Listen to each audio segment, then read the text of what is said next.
మనం ఎక్కడికైనా phone tapping వ్యవహారంలో కాంగ్రెస్ ప్రభుత్వం కాలయాపన కోసం బీఆర్ఎస్ నాయకులను పిలుస్తుందని మాజీ మంత్రి తలసాని శ్రీనివాస్ యాదవ్ అన్నారు. మున్సిపల్ ఎన్నికల్లో బీఆర్ఎస్ ఆధిక్యత స్థానాలు కైవసం చేసుకుంటుందని ఆశాభావం వ్యక్తం చేశారు. మున్సిపాలిటీలో బీఆర్ఎస్ తన ప్రభావాన్ని చూపనుందన్నారు. కాంగ్రెస్ పార్టీ ఇచ్చిన హామీలు ఇప్పటి వరకు నెరవేర్చలేదని విమర్శించారు. సికింద్రాబాద్ తహసీల్దార్ కార్యాలయంలో కళ్యాణ లక్ష్మి షాదీ ముబారక్ చెక్లను మాజీ మంత్రి పంపిణీ చేశారు. కళ్యాణ లక్ష్మిలో భాగంగా తులం బంగారం ఇస్తామని చెప్పి ఇప్పటి వరకు అమలు చేయకపోవడంపై ప్రజలు ప్రశ్నిస్తున్నారని తెలిపారు.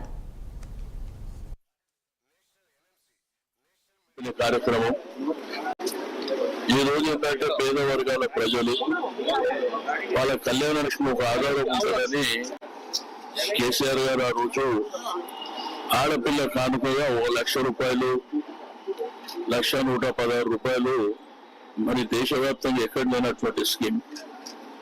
మరి పేదవాళ్ళు కూడా వాళ్ళ సపోర్ట్ అంటే ఎదుగుతున్నటువంటి పిల్లలు చేతికి వచ్చిన ఆడబిడ్డ పెళ్లికి వచ్చినప్పుడు కొంత వాళ్ళకి ఆర్థికంగా ఇబ్బందులు ఉంటాయి. ఇది ఒక పూర్తి స్థాయిలో సపోర్ట్ ఉంటుంది. బట్ ఇప్పుడు గవర్నమెంట్ వచ్చిన తర్వాత ఈ గవర్నమెంట్ వస్తే ఒక బంగారం కూడా ఇస్తామని చెప్పారు. వాళ్ళు అదే ఇబ్బంది పడుతూ నేను ఎంఆర్ఓ గారికి ఆర్టీఓ గారు చెప్పినా మీరు గవర్నమెంట్ చెప్పండి. ఎందుకంటే ఇచ్చినటువంటి హామీ మేనిఫెస్టోలో పెట్టింది పాపం వాళ్ళు ఎక్స్పెక్ట్ చేసుకో కాబట్టి అది కూడా ఇస్తే బాగుంటుంది అనేది నా ఉద్దేశం.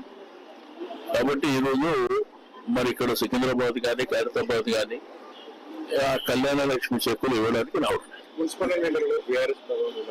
డెఫినెట్ గా మంచి ప్రభావం ఉంటుంది, మంచి రిజల్ట్స్ వస్తాయి, చూస్తారు మీరు. ఎందుకంటే గవర్నమెంట్ సరే 2 మాసాలు అయింది, వాళ్ళు చెప్పిన హామీలన్నీ ఎక్కడ నెరవేర్చిన దాఖలాలు లేవు. బట్ అల్టిమేట్ గా మున్సిపల్ ఎన్నికలు రాగానే ఇందిరమ్మ